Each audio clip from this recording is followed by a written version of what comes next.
নমস্কার বন্ধুরা, আজকে শর্ট রিডিংস করে দেখে নেব আপনার পার্টনারের সাথে আপনার যে প্রবলেমটা চলছে সেটা কতদিনে মিটবে।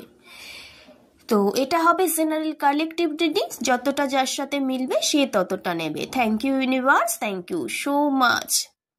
ফার্স্ট কার্ড নিলাম অ্যান্ড তারপর নেবো সেকেন্ড কার্ড, তারপরে একটা কার্ড নেবো থার্ড কার্ড। যে কোনো একটা কার্ড আপনারা চুজ করতে পারেন বা দুটো সবগুলো কার্ডই চুজ করে দেখতে পারেন যে কোনো উইশ রেখে। ফার্স্ট কার্ড কি আসছে? Page of pentacles. আপনাদের সমস্যাগুলো এই মুহূর্তে হোল্ড হয়ে রয়েছে সলভের জন্য, উইন্টার সিজনে সলভ হবে। সেকেন্ড কার্ড এসছে দ্য সান কার্ড, খুব তাড়াতাড়ি সলভ হতে চলেছে আগস্টের লাস্টের দিক করে। থার্ড কার্ডটা এসছে কুইন অফ সোর্স। এখানে আপনাদের পার্টনারের সমস্যাটা ম্যাক্সিমাম পুজোর পর সেপ্টেম্বর টু অক্টোবরে সলভ হচ্ছে। রিডিংসটা এইটুকু, সবাই একটু ক্লেম করে নেবেন। রাধে রাধে, জয় শ্রীকৃষ্ণ।